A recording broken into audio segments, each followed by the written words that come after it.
तो आज नित्य नियम का सरलार्थ हमारा सब्जेक्ट है, हमारा विषय है। ये पार्ट 1 है।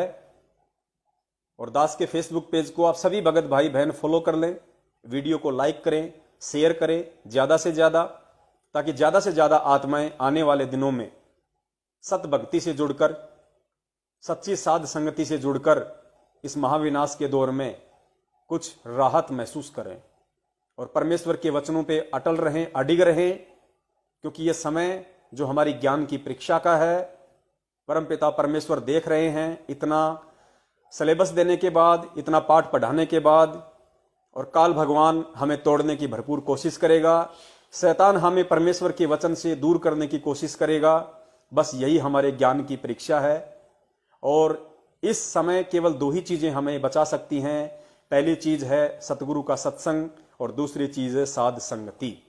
इन 2 चीजों से यदि हम जुड़े रहेंगे, पुण्यात्माओं यकीन करना, बाल भी बाका शैतान आप और हमारा नहीं कर पाएगा। क्योंकि परमेश्वर की वाणी है कि जब तक हंसा हमरी आना, काल लगे ना तेरा बाना। कि भाई काल जब तक मेरा भगत, जब तक मेरी आत्मा मेरे वचनों में है, मेरी आन में है, मेरी मर्यादा में है, तब तक आप उसका बाल भी बाका नहीं कर पाओगे। तो आपने देखा होगा पुण्यात्माओं, जिस प्रकार आजकल गन्ने का सीजन चल रहा है, जगह जगह आपको ठेले और रेडियां मिलेंगे गन्ने का जूस निकालने वाले। और जब वो गन्ने का जूस निकालता है तो उस गन्ने को बार बार कितना तोड़ मरोड़ के उस मशीन के अंदर से निकालता है, और एंड में उसको उस समय फेंकता है उस कचरे को, जबकि उसमें एक रस का टपका भी निकालना मुश्किल होता है। वो जब उस कचरे को नीचे डाल देता है तो चींटियों के लायक भी नहीं रहता, उसमें रस का एक टपका भी नहीं होता, क्योंकि उसे उस गन्ने की महत्वता का पता है, उसने पैसे देके खरीदा है। तो पुण्यात्माओं ठीक इसी प्रकार, चाहे हमें 1 साल लग जाए, चाहे हमें 6 महीने लगें, हमने नित्य नियम की जो ये पुस्तक है, हमने उस गन्ने की रस की तरह परमेश्वर ने इसमें जो अपने अनमोल वचन डाल रखे हैं, हमने एक एक वचन को उतनी गहराई से समझना है। परमेश्वर के एक एक वचन का हमने निष्कर्ष निकाल के, सार निकाल के, जूस निकाल के हमने निगल जाना है, हमने पीना है। तभी ये परमेश्वर के वचन हम पे सही तरीके से लागू होंगे, और तभी ये वचन परमेश्वर के सही तरीके से आप और हम आत्माओं के ऊपर असर करेंगे। अब जो जिल्द आप देख रहे हैं सबसे ऊपर ही ऊपर का,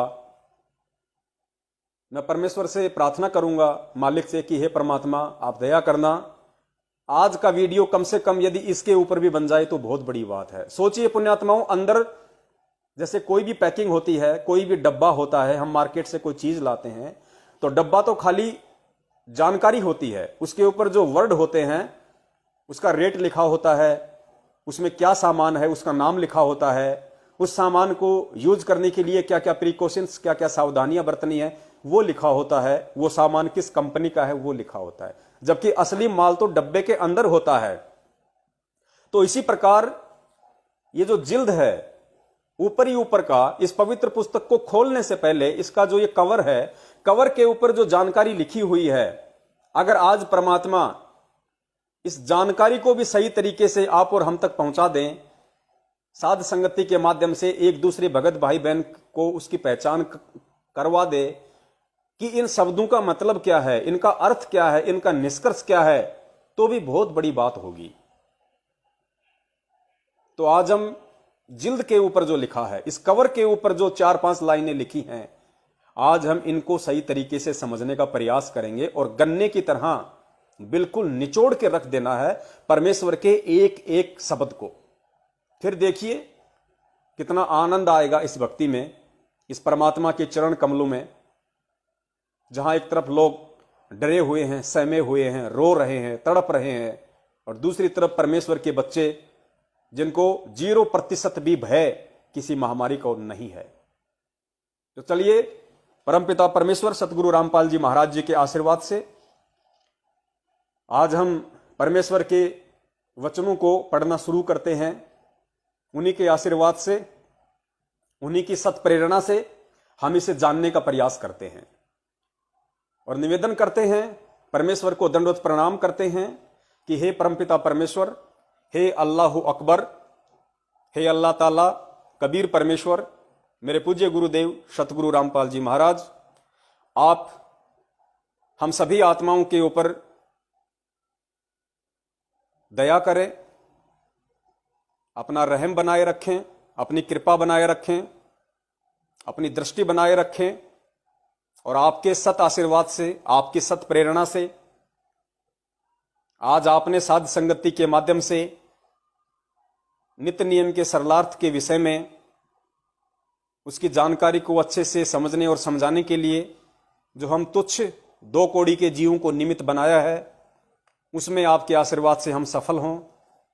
हम आपके प्रत्येक वचन को गहराई से समझें और आपके प्रत्येक वचन पर हम आजीवन चलने का पूरा पूरा हम प्रयास करें। आप हमें इतना आशीर्वाद दीजिए, हम पे इतनी दया बख्शिए। परमेश्वर, आप ही सारी सृष्टि के सृष्टा हैं, आप ही इस सृष्टि के रचनहार हैं। आपके सिवा अन्य कोई परमेश्वर इस पृथ्वी पे मौजूद नहीं है। आप ही वो अल्लाह ताला हैं, आप ही भी हो अल्लाह कबीर हैं, जो समय समय पे आकर काल भगवान के द्वारा जो भिन्न भिन्न धर्म संप्रदाय जाति चला दिए हैं, उनमें फंसी हुई आत्माओं को समझाते हैं, अपने तत्व ज्ञान का प्रचार करते हैं। तो परमेश्वर, आप हम सभी सत्सेवकों पे, अपने सभी बच्चों पे दया कीजिए, मेहर कीजिए, ताकि हम आजीवन आपके वचनों पे दृढ़ होकर, अटल होकर जमे रहें, टिके रहें। सत साहेब। तो उम्मीद करता हूं आप सभी भाई और बहनों ने जो फेसबुक पर ये प्रोग्राम देख रहे हैं लाइव शंका समाधान का, और दिन में आप जियों को सूचित कर दिया गया था कि परमेश्वर की ये पवित्र पुस्तक आपके हाथ में होनी चाहिए जब आप लाइव बैठे, तो उम्मीद करता हूं आप सभी के सामने परमेश्वर की पवित्र पुस्तक होगी।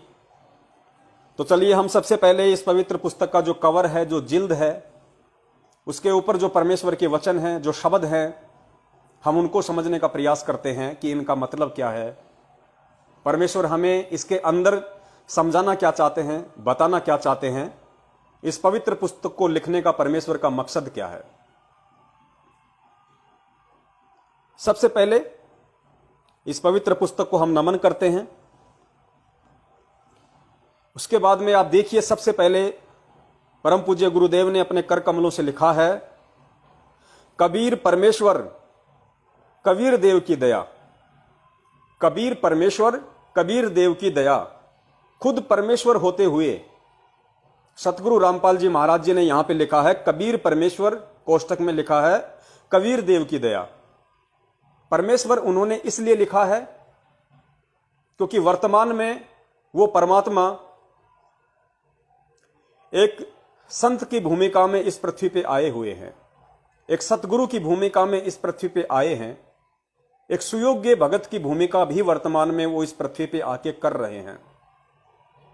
इसलिए अपनी भूमिका के अनुसार, अपने रोल के अनुसार उस परमेश्वर ने अपने से भिन्न दर्शाते हुए, परमात्मा को अपने से अलग दर्शाते हुए, अपने रोल के अनुसार, अपनी भूमिका के अनुसार यहां लिखा है कबीर परमेश्वर की दया।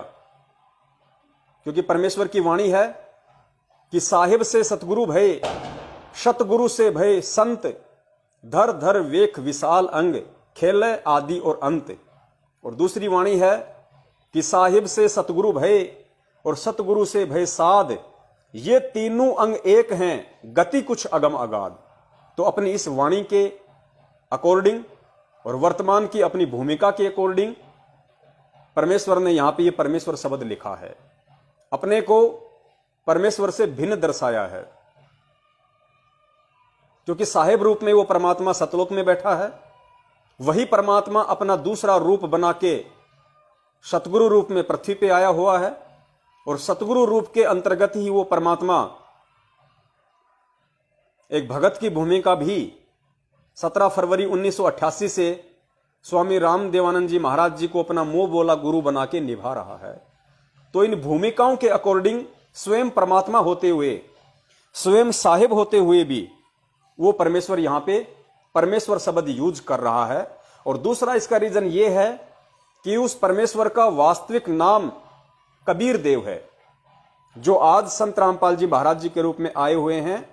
वेदों में उनका वास्तविक नाम कबीर परमेश्वर है, और वेदों में उनका वास्तविक नाम कबीर परमेश्वर इसलिए है क्योंकि सतलोक में परमेश्वर का वास्तविक नाम कबीर देव है।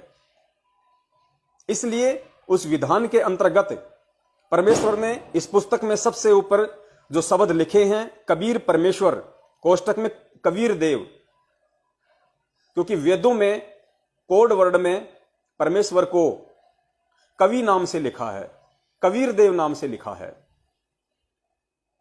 तो इस जानकारी को भी दर्शाने के लिए कि चाहे आप उनको कबीर कहो, चाहे आप उनको कवि कहो, चाहे आप उनको कबीर देव कहो, चाहे आप उनको कबीर देव कहो, ये परमेश्वर के ही उपमात्मक नाम है जो कोड वर्डों में भिन्न भिन्न धर्मों के भिन्न भिन्न धार्मिक ग्रंथों में लिखित हैं, अंकित हैं। इसलिए यहां परमेश्वर ने परमेश्वर होते हुए भी अपने ही कर कमलों से कबीर परमेश्वर की दया ये शब्द लिखा है। उसके बाद में हम नीचे चलेंगे। नीचे लिखा है